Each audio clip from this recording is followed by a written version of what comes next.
we thought that it would be fun to do a little preview question for you. So we're going to do one and just let's kind of show you what it's like and what types of questions. Honestly, the questions are about all kinds of things: work, home, friends, family, dealing with like racism, microaggressions, like what to do, what not to do, when to stay silent, like everything. So if it's a question in your head, then we want you to send it in and we will do our best to cover as many questions as possible during the hour that we have together. So Erin, in the context of anti-racism and social change, what would you say is the best way to call in rather than call out a person so as not to perpetuate cancel culture? Yeah, so, I feel this is one of those nuanced questions. It's complex because I see the validity in having to call people out and holding people accountable, especially when they're in positions of power and are doing harm. Mm-hmm. I also see the value in creating a space of learning and grace and understanding, and that is best done by calling people in such a way that they feel included and not excluded or wronged or shamed. So I personally, in my work, have never seen shame to be an effective teacher. And so I really think as a society, we're going to have to shift into learning and understanding and forgiveness and grace. And when people are doing harm, they need to be made aware of that. And so one of the things, that comes up for me a lot is, I think it's important, for me, I found it effective to say, like, if I am feeling impacted by somebody's communication or action, I have to personally do work to set a boundary and say, you know what, no, thank you, or channeling my 3-year-old daughter.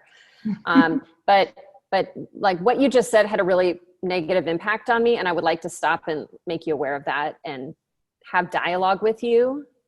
So you're taking accountability. I would be taking accountability for myself. I'm a mature adult, and I'm creating enough openness and space where you can learn with me. We can learn together.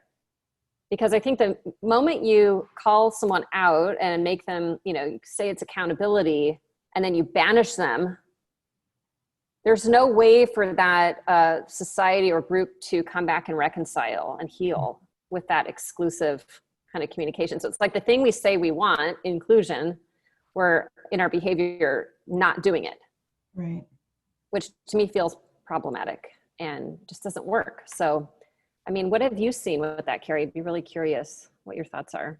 Yeah, so I think you started off like right on in that it's one of those like nuanced, complex questions. And a lot of the questions that we have are just like that. There's so many layers because depending upon what's happening, the answer might change. In fact, it could be the exact opposite, right? Mm-hmm. And so I love what you said about the idea of creating a space for learning, because in these conversations, what we're really trying to do is connect as people a lot of the times. And we're just, putting the ones to the side that are like more, okay, this caused harm and that was intentional or what have you. And we want to like address that in a different way. But when we're having these conversations as people with our family, with our coworkers, the idea of calling them in and creating that shared space of learning where we're not putting them on the defensive. Like you said, like shame is not a teacher. When someone feels shamed, they shut down, they're defensive, you're not getting through to them and they're not getting through to you either. And that's the exact opposite of the environment that we want to create. So we want to be able to create this, like, this circle of love. What was that called from that old movie? The circle of love, the circle of trust, right? And that's what we do when we call them in versus calling them out, that throws them outside of that circle of trust. And so giving people the space then to hear us and then also to be heard.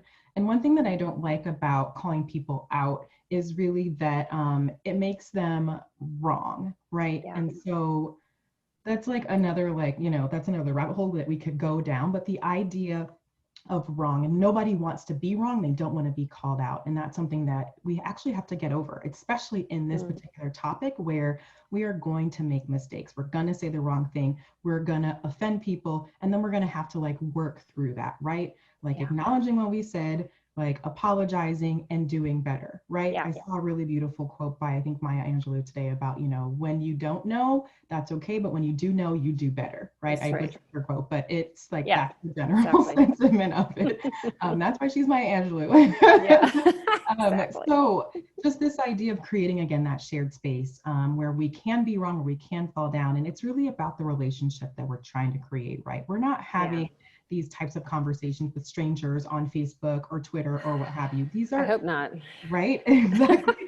These are the conversations that we're having with people that we care about. And we want to continue that connection, even if it feels like we're not agreeing, even if it feels like it's difficult or hard, but being able to push through that and make that connection. And if it's not working that time, like trying again another time, because these relationships are important and these experiences are important, and the work that we're trying to push forward is important. So it's worth that discomfort. And those Absolutely. feelings. So I love what you said too about the circle of love. And I was talking to someone today and I was like, I'm not afraid to use the word love in business because it's a really important aspect of who we are as human beings. And we need to feel cared for, and we need to feel seen, and we need to feel embraced, and have safety. These are human needs. And I really loved what you were saying. And what reminded me, Carrie, was I think if we all set a goal of, in this conversation of learning about anti-racism, of being as loving as we can and telling our truth as best we can. I'm always striving to find the appropriate balance between truth and love. And sometimes I really mess it up. And sometimes I lean too heavily on one and lean too heavily on the other. And it's a dance, but like, to me, that's where the richness of the connections are that you're talking about. And I really think you're right. We have to focus on the ultimate goal. Is the ultimate goal to be alone and right?